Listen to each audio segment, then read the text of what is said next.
En este marco incomparable del Hotel de las Letras, Periodista Digital tiene el placer hoy de entrevistar al expresidente de la Comunidad de Madrid, exdiputado y también un avezado novelista, don Joaquín Leguina. Un placer tenerlo por aquí. Bueno, muchas gracias. Y bueno, la primera pregunta es obvia, don Joaquín. ¿Sigue siendo usted tan magnífico novelista como pésimo predictor en materia política? Pues como novelista no sé si soy magnífico, pero como predictor suelo acertar.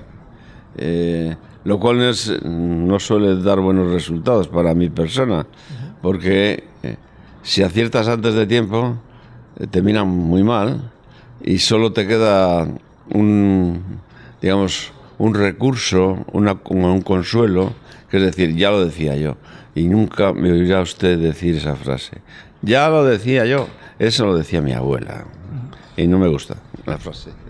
Bueno, esta frase viene recogida en este libro, Historia de un despropósito, que es su última creación literaria, don Joaquín. Y una frase que se la dijo precisamente, bueno, pues el que es objetivo, digamos, de esta obra, que es Rodríguez Zapatero. Bueno, es el objetivo principal, pero no el único, porque el libro es también una crónica. Yo creo que se lee bien precisamente porque es una crónica de sucesos, ¿no? De cosas que han pasado y su trascendencia, el análisis de por qué pasaron, etcétera.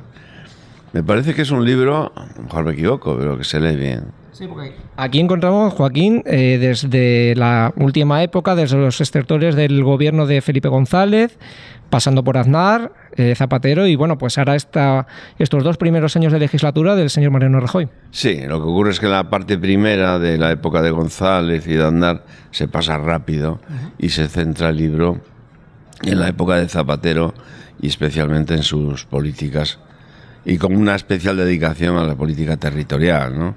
A este desastre de Cataluña, etcétera, etcétera. Usted, Joaquín, comenta que en el Congreso del año 2000, este Congreso extraordinario que hace el Partido Socialista, donde bueno, pues hay cuatro candidatos que aspiran a la Secretaría General: Rosa Díez, Matilde Fernández, José Luis Rodríguez Zapatero y José Bono. Usted señala como anécdota que cuando termina de hablar, donde usted estaba ubicado en ese Congreso, en ese Palacio de los Congresos, cuando termina de hablar el señor Zapatero, había varios importantes periodistas, opinadores del Grupo Prisa, que jalearon el discurso de Zapatero como si fuera la gran esperanza blanca.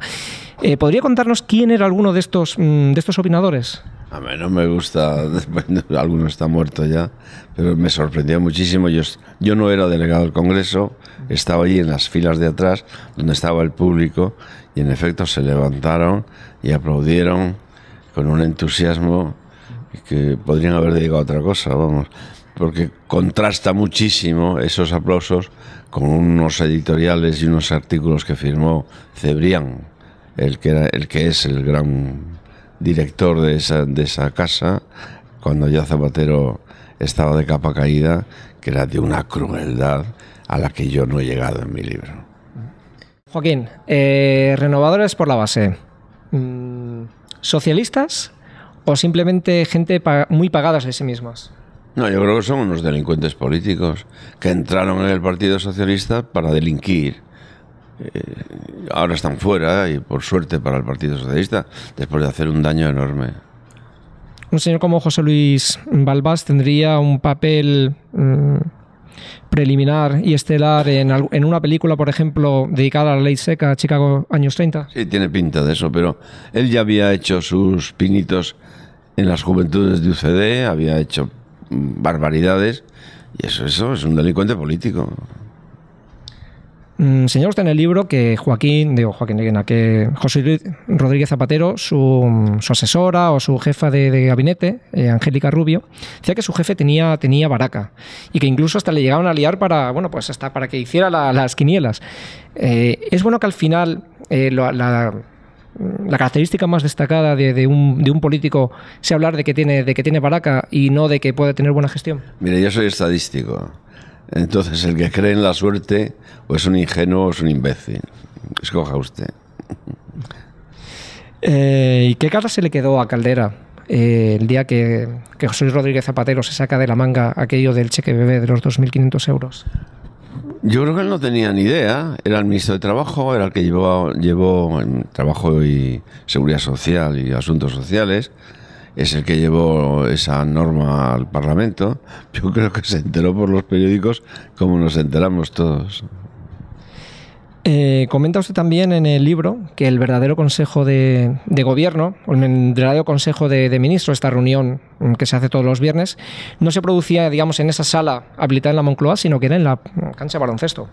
Bueno, no lo digo yo. Esto está tomado de Carlos Carnicero, que hay que respetar el derecho de autor. Lo dice, pero claro, porque Carlos Carnicero, que es un gran periodista, a mi modo de ver, lo sabía y se notaba. Para Zapatero, los ministros, el primer deber del ministro, según Zapatero, era hacerle la vida fácil al presidente del gobierno. Así le ha lucido el pelo, ¿no?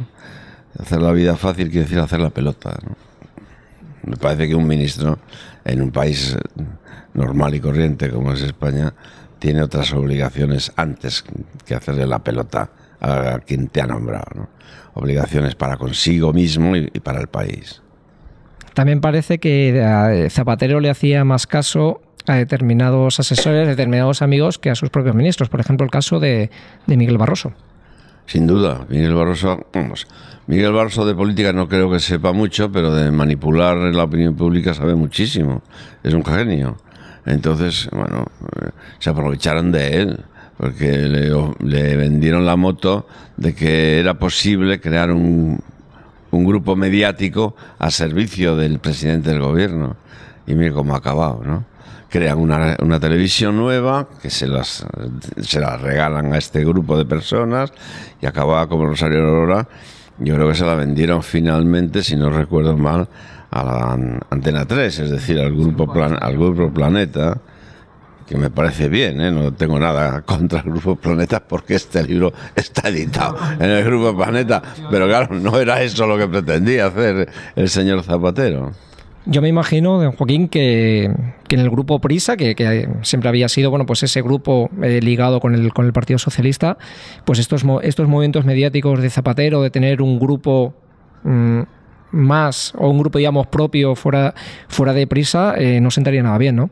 No sentó nada bien, ¿no? Pero sobre todo lo que les sentaba peor, me temo, es que se hiciera amigo de Pedro J. Ramírez. Que, bueno, hacerse amigo de Pedro J. Ramírez es como tener un tigre en casa suelto creyendo que es un gato. Cuenta muchísimas anécdotas en este libro, pero sobre todo hay un detalle que, bueno, pues yo desconocía y que, bueno, pues nos gustaría que aquí nos lo relatase. ¿Por qué Elena Salgado, que en principio iba a ser ministro de Defensa, al final, bueno, acaba teniendo otras atribuciones y el puesto de defensa pasa a otra mujer? Vamos a ver, Elena Salgado es la única persona que es ministra desde el primer día de llegada de Zapatero y llega hasta el final, porque Zapatero cambió mucho de ministros. Bueno, el caso este es muy gracioso, bueno, lo cuento ahí con detalle, porque me lo han contado y me lo han contado muy cercanos a los que estaban allí. Estaban 3 o 4 personas y suena el teléfono y uno de ellos es Pepe Blanco, el que está ahí sentado. Pepe Blanco se pone y dice, bueno, es el presidente, y me ha contado lo siguiente, ha contado que tiene la necesidad de cambiar el ministro de Defensa porque José Antonio Alonso se quiere ir del Ministerio de Defensa. Por cierto, que yo creo que Alonso fue un buen ministro y es un tipo muy valioso. Bueno, se quiere ir y tengo que cambiar. Y he pensado en poner a una mujer porque eso va a ser un pelotazo mediático, es la primera mujer ministra de Defensa de España, etcétera, etcétera. Y he pensado en Elena Salgado. Le dice al Zapatero a Pepe Blanco, y Pepe Blanco se lo cuenta a los contertulios, entre los cuales está Miguel Barroso. Entonces Miguel Barroso le contesta, pero si quiere un pelotazo mediático, y no dejaba de tener razón, es mucho mejor que nombre a mi mujer, es decir, a Carmen Chacón, porque además de ser mujer, es catalana y está embarazada. Y en efecto, así se hizo, ¿no? Y siempre queda aquella escena de Capitán Mandenfirmes con el bombo de las clases. Sí, exactamente. Ahí termina la película. De todas formas, esta anécdota no descalifica para nada a Carmen Chacón. Lo que descalifica es el sistema de nombramientos de cargos de enorme responsabilidad, como es un ministro de Defensa o otro ministerio cualquiera. El ministro de Defensa, pues en fin, pues naturalmente es de los fijos, es decir, puedes cambiar el nombre de todos los ministerios, pero no puedes cambiar ni del Ministerio de Hacienda ni del Ministerio de Defensa el nombre. Tienes que tener un Ministerio de Defensa y un Ministerio de Hacienda. Usted hay una frase que utiliza en bastantes ocasiones en el libro, que es: con Zapatero aquí parecía que todo quisque vale para todo. No, eso lo decía él. Ante una crítica mía sobre sus nombramientos, claro, el presidente del gobierno nombra libremente, pero eso no quiere decir que no tenga responsabilidad en los nombramientos, y alguna responsabilidad incurrió, ¿no? Entonces le planteé esto en un comité federal y contestó muy seriamente, y todos los suyos, vamos, asintiendo de que cualquier socialista podía aspirar a ser cualquier cargo. Digo, pero mire usted, si tiene que hacer usted un ministerio de obras públicas, es mejor que sea ingeniero de caminos a que sea peón caminero. Y sobre todo en este mundo actual de la política, en que no hay ni peones camineros ni ingenieros de caminos, porque no han trabajado casi ninguno de ellos. ¿Dónde usted también que, bueno, pues pese a ese aire renovador, ese cambio, digamos, de ese Aznar que parecía ese padre gruñón riñéndole a todo el mundo, y que llegaba Zapatero pues con esos nuevos aires, ese nuevo talante? Luego, por ejemplo, en las ejecutivas, voces discrepantes, poquitas, y sobre todo que, bueno, que se respiraba la tensión, y usted lo vivió además. Bueno, yo en la ejecutiva con Zapatero, es decir, que nunca estuve, ni ganas, ¿no? Estuve en el Comité Federal, que hasta el año 2008 he estado, desde no sé cuándo, ya estuve muchísimos años. Bueno, él ejerció un hiperliderazgo para el cual no estaba preparado, evidentemente, ¿no? Un hiperliderazgo, e impuso un silencio tremendo.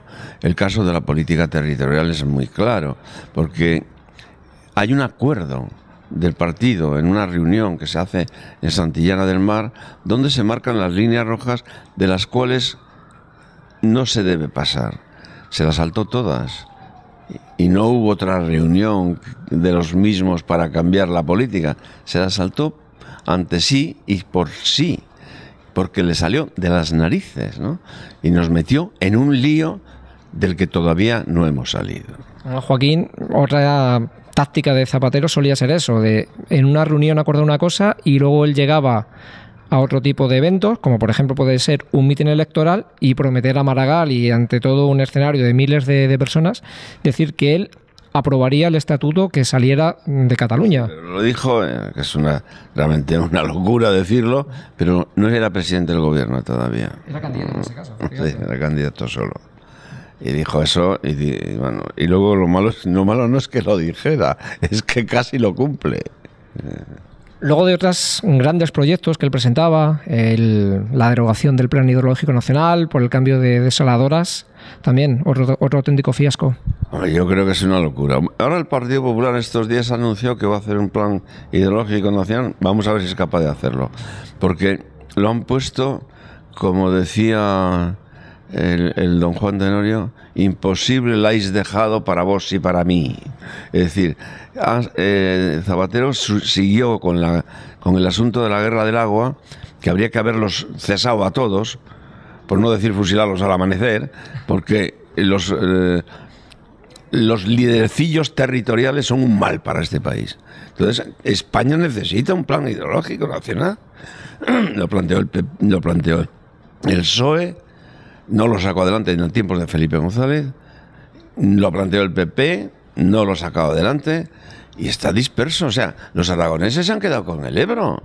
¿Pero de qué son los dueños del Ebro? Además, usted precisamente, como cántabro, dirá, hombre, pues si de alguien es el Ebro, en todo caso será de Cantabria. Sí, ahí nace. Pero bueno, pasa por Castilla y León, pasa por La Rioja, pasa por Aragón y pasa por Cataluña. ¿Por qué los aragoneses se tienen que quedar con el Ebro? Lo que se han creído. Entonces, este señor Zapatero le da la razón a los aragoneses y les quita el agua a los valencianos y a los murcianos, que son juntos como 10 veces Aragón, con tantos votantes, 10 veces más, que pierde a favor de Aragón. Hace falta ser tonto. Otra ley que también, bueno, pues planteó, se presentó con mucha laraca, era la ley de la memoria histórica, pues también comenta que, bueno, pues al final tuvo sus fallos, porque claro, se planteó unidireccionalmente, dice, y se olvida también, digamos, de los muertos que hubo de los robando. Vamos a ver, la ley esa es una ley inútil. ¿Por qué? Porque si la ley lo que pretendía tenía un buen fin, que era recuperar los huesos, los restos de gente que había sido fusilada y enterrada en las curetas. Y todos los deudos de esa gente tienen todo el derecho de recuperar esos restos. Pero no hacía falta una ley, simplemente poner dinero. Hace la ley y no pone dinero. No, hay que poner dinero porque eso hay que buscarlo, hay que hacerlo bien, y eso cuesta dinero, no mucho dinero, pero cuesta dinero. No pone el dinero y hace una ley simplemente con la intención de meter el dedo en el ojo al PP con el argumento de que el PP son los herederos de Franco. Pues hombre, para ser los herederos de Franco, nos han sacado no sé cuántos, 12 millones de votos en la última vez. O sea, mire usted, no digas tonterías. No son los herederos de Franco, es una derecha en parte bastante moderada, en otra parte será más radical, pero es la derecha que hay en todos los países del mundo. Entonces, déjese usted, crea eso para revolver, lo diré científicamente, una mierda, porque la guerra civil fue una mierda para este país, fue una tragedia llena de sangre y de mierda, y eso ya no se debe revolver, porque entre otras cosas, unos y otros llegaron a un acuerdo en el año 78 diciendo que había que establecer el mutuo perdón y la reconciliación nacional. Bueno, revuelve eso, saca del armario otra vez la división entre una España y la otra. Un desastre ideológico, un desastre de sentido común. Un presidente del gobierno no se puede meter en eso, caray. Yo lo pasé muy mal, ¿no? Yo soy de izquierdas, tengo una parte de la familia que estuvo en la guerra del lado de los republicanos, otra parte del lado de los franquistas, y unos y otros lo pasaron fatal. Y eso que no hubo ningún muerto en mi familia. Bueno, mi abuelo, que era más de derechas que Recaredo, lo metieron los republicanos en la cárcel, pero no le pasó nada más, ¿no? Con el feminismo también, Zapatero, buenas intenciones, pero al final también pues generó bastante controversia. No, el feminismo, ¿qué feminismo? Naturalmente hay un feminismo, el feminismo de la igualdad, que me parece no solo apoyable, sino elogiable, y yo me siento muy solidario con ese feminismo, pero el feminismo radical, que considera que los hombres somos todos unos maltratadores en potencia, mire, con eso yo no puedo comulgar. Y luego hay otro feminismo que yo llamo aprovechategui, que es el feminismo del lobby de mujeres, que es un lobby que funciona en Europa, entre las mujeres que se dedican a la política y que trajeron debajo del brazo, y Zapatero lo apoyó, una ley que se llama Ley de Paridad, que en las listas electorales debe haber el mismo número de mujeres que de hombres. Bien, que es un ataque contra el principio elemental de mérito y capacidad. ¿Y por qué digo esto? Porque dentro de los partidos hay muchísimos más varones que mujeres. Entonces, como las listas, los partidos, las nutren de sus militantes, pues no, si tienes el 20% de mujeres y le das el 50% de las listas, eso se llama privilegio. Y nosotros, yo por lo menos que me considero de izquierda, estamos en contra de todos los privilegios, por tanto también de ese. Nos comenta que debería haber otro tipo de sistema. Bueno, aparte, primero dice de respetar lo que dice el artículo 6 de la Constitución, no solo que los partidos sean democráticos, sino que incluso luego a la hora, digamos, de conformar las listas también, bueno, pues haya esa democracia interna que parece que sigue faltando en los partidos. Pues evidentemente es una obviedad, que todo el mundo lo sabe, y los primeros que lo saben son los propios aparatos de los partidos, que funcionan con un sistema que se llama cooptación, que les ha funcionado bien al Papa, ¿no? Que nombra a los cardenales y los cardenales luego nombran al Papa. Pero claro, la Iglesia Católica, que se debe de imitar en muchas cosas, en esto no. Porque a la Iglesia Católica nadie le puede exigir que sea democrática en su funcionamiento, porque no hay una constitución que le obligue a la Iglesia Católica a ser democrática en su funcionamiento. Pero a los partidos españoles les obliga la Constitución española y se lo pasan por debajo del arco del triunfo. Otra cuestión que también le salió bastante mal a Zapatero, ha sido el tema de la legalización de Sortu Bildu. Usted dice, bueno, ¿y para qué tanto empeño? Porque realmente los resultados electorales están ahí. Vamos a ver, Especialmente más en el País Vasco, donde el PSOE prácticamente pasó a ser residual. No, residual de momento. Ha tenido unos malos resultados, ¿no? Pero no creo que sea residual. Vamos a ver. Si él quería legalizar a Sortu Bildu, pues que lo hubiera dicho y que se hubiera atenido a las consecuencias del debate que hubiera venido detrás. Pero no. Como solía hacer en su política, él considera, creo yo, que la política consiste en cambiar los principios de la matemática. Como todo el mundo sabe, la distancia más corta entre dos puntos es la línea recta, ¿no? Pues él considera que la distancia más corta entre dos puntos es cualquier línea menos la recta. Entonces, primero hace que la policía muestre que es ilegalizable. ¿Por qué ilegalizable? Porque forma parte del entramado de ETA. Y llega el Supremo, ante las pruebas que presenta la policía, lo declara ilegalizable. Los otros, los proetarras, recurren al Constitucional y él maniobra en el Constitucional para que los legalicen. Mire usted, así no se hacen las cosas. También, pues, con el Joaquín, con el tema del PSOE, de cómo está organizado ahora mismo, la situación actual. Usted señala justamente en el año 96, cuando Felipe González pierde las elecciones, y bueno, pues se hace una junta gestora. En principio es el señor Joaquín Almunia el que está al frente de ella. Se hacen unas primarias.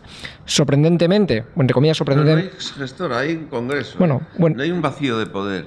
Felipe González pierde las elecciones y se hace un congreso, bueno, pero Joaquín Almunia lo que quería es que las bases, digamos, le apoyasen. Vale, eso es después. Efectivamente, apoyasen su mandato. Se hace unas. Reapoyasen, porque sí. Él había salido en un congreso. Pero consideró, Almunia, debió de considerar, porque jamás he hablado con él de este asunto, que fue un asunto desgraciado, que eso le legitimaba poco, que necesitaba una relegitimación a través de unas elecciones llamadas primarias. No eran primarias porque solo votaban los militantes, es decir, unas elecciones directas. Y las convoca por sí y ante sí. Yo estaba en la ejecutiva de Almunia. A mí nadie me consultó. Unas elecciones primarias que no estaban previstas en los reglamentos del PSOE. Entonces se saltan los reglamentos, empezamos muy mal y terminamos peor y las pierde, además. Lo cual es para cortarle la corbata. Incluso luego Borrell tiene que salir al final por todo salió caso famoso de las bolsas de aquellos digamos ayudantes que tenían Hacienda, aquellas bolsas. Pero él no se llevó ninguna bolsa. No se llevó nada, efectivamente, sí, pero bueno, cargó con esa. Nunca sé. Vamos, yo discutí con Borrell sobre esto. Yo a Borrell no le voté, pero le tengo cariño y le tengo mucho aprecio y le dije, entonces, digo, ¿pero qué te tienes que ir? Que haya dos chorizos que han trabajado contigo, a ti no te implica para nada. ¿Tú te has llevado algo? No, pues entonces. Y no quiso, se sintió mal y abandonó. Yo creo que debía de haber llegado hasta el final, Borrell. No sé cómo nos hubiera ido electoralmente, pero mejor que después de dar el paso atrás, seguro que nos hubiera ido a todos. Y Borrell hubiera tenido otra oportunidad, por lo menos, ¿no? Si pierde estas, hubiera quedado, supongo, como secretario general y hubiera intentado otra aventura que probablemente hubiera ganado. Y desde luego no estaríamos como estamos ahora. Y en el año 96, además, usted decía, dice, bueno, esta derrota igual necesitamos estos 4 años un poco pues, para coger aire, para reciclarnos y quizá además, sobre todo por la corta diferencia que había sacado el PP en esas elecciones en el 96, quizá ustedes en el 2000 hubiesen vuelto al poder. Ahora mismo la situación en el Partido Socialista, porque también es verdad que Rubalcaba en el Congreso de Sevilla salió elegido o reelegido como el cargo de secretario, como secretario general, pero sin embargo seguimos en esa situación un poco de interinidad en el Partido Socialista, porque ahora se supone que va a haber unas primarias que aparte de Rubalcaba tampoco sabemos quiénes van a ser sus contrincantes y no sé si esto, usted como socialista, si esto es bueno o no es bueno para el partido. Vamos a ver, vamos a echar un poquito la marcha atrás. Después de perder las elecciones por goleada, que efectivamente se perdieron y no porque fuera Rubalcaba el que encabezaba la lista, sino por culpa de lo que había hecho Zapatero antes. Y lo lógico es que Zapatero esa noche hubiera dimitido, se hubiera montado una gestora para organizar un congreso tranquilamente. Y no había prisas, tranquilamente. Hacer un congreso donde se tendría que haber escenificado el entierro del zapaterismo. No se hizo eso, se prefirió ir a todo correr, se hicieron el congreso antes de las elecciones andaluzas, que volvimos a perder, por cierto, a toda prisa, es decir, para no hacer los cambios que había que hacer, concretamente el entierro del zapaterismo. Y de ahí vienen todos estos problemas. Como no hemos enterrado adecuadamente ese pasado, en muy buena parte nefasto, pues seguimos arrastrando los pies. Claro, yo echarle la culpa al secretario general me parece un disparate. No es el responsable de todos los males, en absoluto, ¿no? Sigue siendo una persona inteligente, valiosa, y que, en fin, tiene bastantes capas geológicas en su currículum como para poder buscar varios Alfredos Pérez Rubalcaba, ¿no? Ha sido políticamente muchas cosas, pero también ha sido un científico muy prometedor, por cierto, ¿no? Entonces, me parece que echar la culpa es una injusticia. La culpa es del conjunto del partido, de los que mandan, de los aparatos que no han querido que se enterrara el zapaterismo como es debido, a hacer un entierro de primera. Que le lloren sus viudas y empezamos con otra cosa. Y no hemos empezado con otra cosa todavía. Como usted señala en el libro, se puso el carro delante de los bueyes. Sí, era muy partidario él siempre, Zapatero, de poner el carro delante de los bueyes, siempre. Y pues acabando sobre todo con la cuestión de Zapatero, y antes de pasar un par de preguntas también, bueno, pues sobre la época actual, sobre Mariano Rajoy. ¿Por qué Zapatero cometió la frivolidad de guardarse una carta? Que bueno, es verdad, la carta ponía que era confidencial, se la mandaba Jean-Claude Trichet, y sin embargo en sus memorias ha tenido el gesto, digamos, de dar a conocer esa carta. Bueno, yo creo que tiene una trascendencia pequeña. Yo reproduzco esa carta para que lean. Claro, la reproduzca además en sus memorias. Sí, lo he tomado de sus memorias, evidentemente, está citado. Es una carta importantísima. Y yo entiendo que no se hiciera pública en su día. Tampoco le voy a reprochar eso. Es una cosa menor. ¿Cómo ve ahora mismo acabamos de cumplir, bueno, pues justamente ya hemos pasado de los 2 años del gobierno de Mariano Rajoy, un gobierno que prometió unas cosas, o bueno, un partido en este caso que había prometido unas cosas en su programa electoral, se ha hecho justamente lo contrario. ¿Cómo lo ve usted y qué es lo que puede pasar de cara al año? Porque no hay que olvidar, el año que viene, a finales, tenemos elecciones generales. ¿Cómo ve usted el panorama ahora mismo?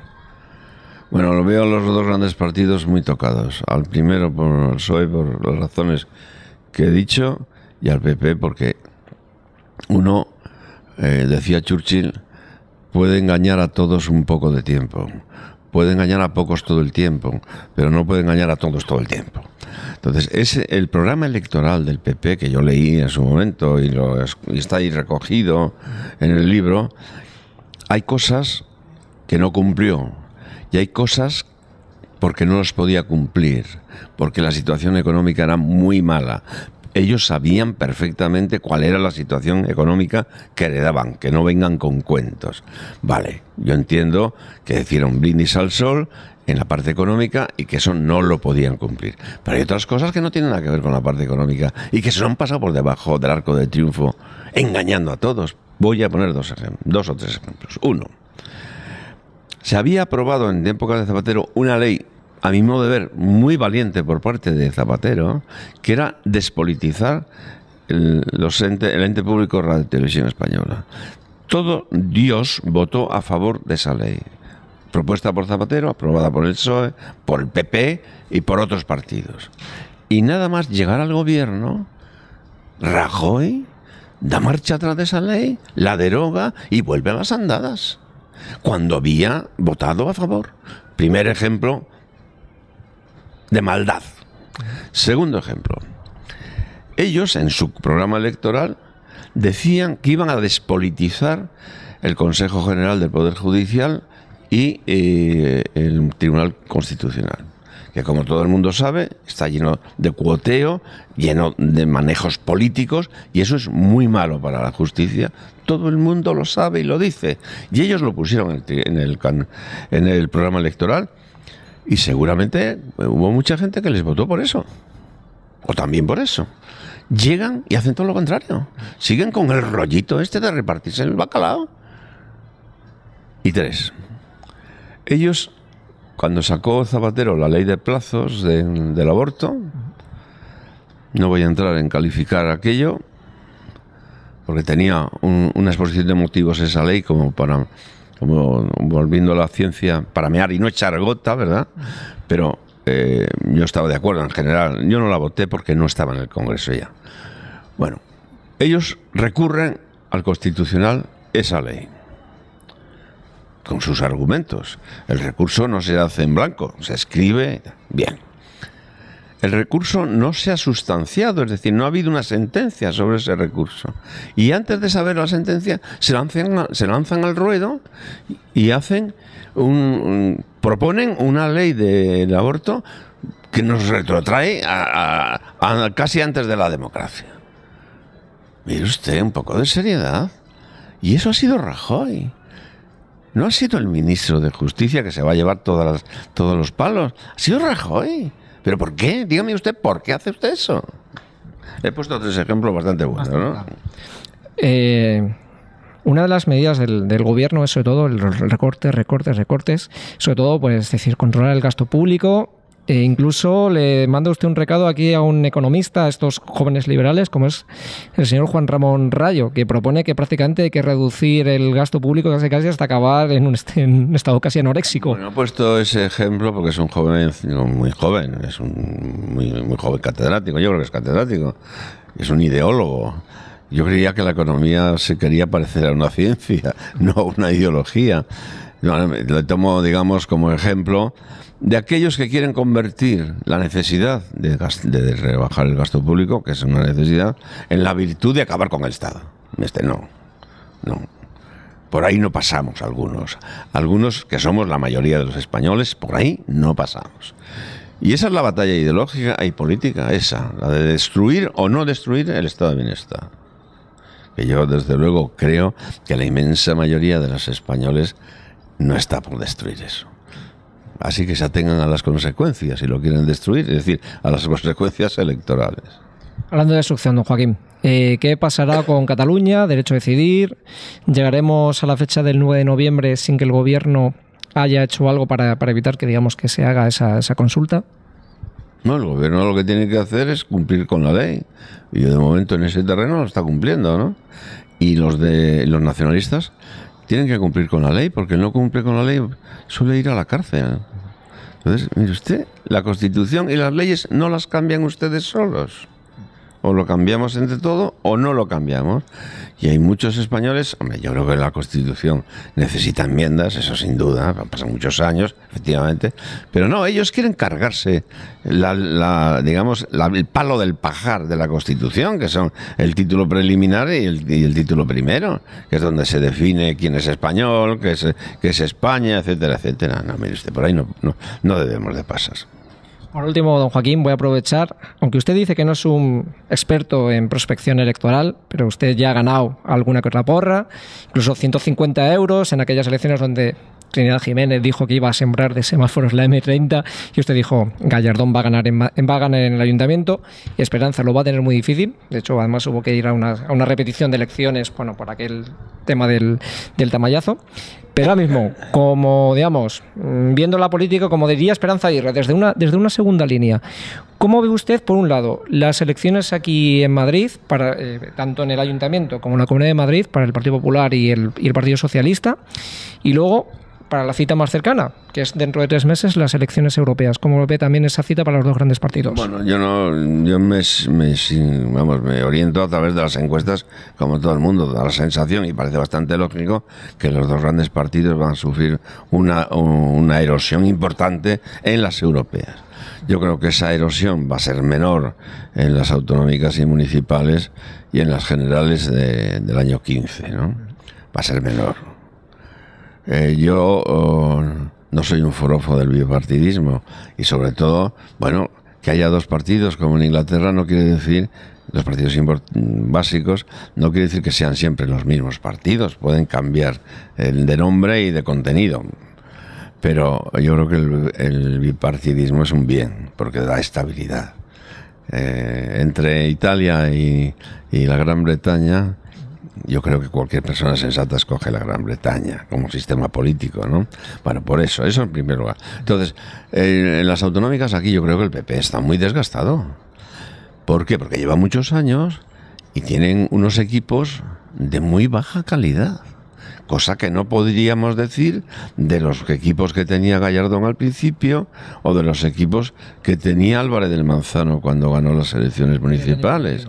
Tenían unos equipos, digamos, muy solventes y ahora no los tienen. Y eso la gente no lo sabe, la gente del común no lo analiza con la lupa, pero lo nota. Basta salir a la calle y ver los baches que hay. Y no me diga que no hay dinero para poner un poco asfalto. Lo que no hay es cabeza para saber dirigir un ayuntamiento. Bueno, decir que si el Partido Popular arriesga y pone Ana Botella, se puede decir que lo tiene en chino. Yo creo que el desgaste es tal que no hay milagros con otras cabezas. Ni tan siquiera poniendo a Esperanza Aguirre, que es otro de los nombres, esto que surge. Esperanza Aguirre tiene pegada, es una mujer atractiva, es una mujer simpática, es una castiza madrileña, todo lo que quiera, pero que yo sepa no es la Virgen de Lourdes. Es decir, que milagros pocos. ¿Y el Partido Socialista cree que puede aprovechar este desgaste o el Partido Socialista también se ha dedicado, sobre todo en el Ayuntamiento, como 4 años a dormitar un poco, decir, bueno, a esperar? Bueno, yo creo que el Partido Socialista la primera obligación que tiene es presentar unos candidatos y unos equipos solventes, para lo cual no vale solo tirar de las agrupaciones del PSOE. Tendrá que tirar de otra gente que está próxima al PSOE y tal. Yo creo que tienen que hacer unos equipos solventes y ganar credibilidad. Yo creo que lo puede hacer. Y bueno, en puestos a elegir, si no se vota, hay gente que no quiere votar al PP, que a lo votado antes puede hacer dos cosas, o votar a otro partido o abstenerse. Bueno, si no quieren votar a otro partido, que se abstengan y que les den la victoria por renuncia a otros. A mí me parece que sería bueno para esta ciudad y sería bueno para el PP. Daría por hecho casi que va a haber el que gane va a tener que pactar con otro partido, con otra fuerza.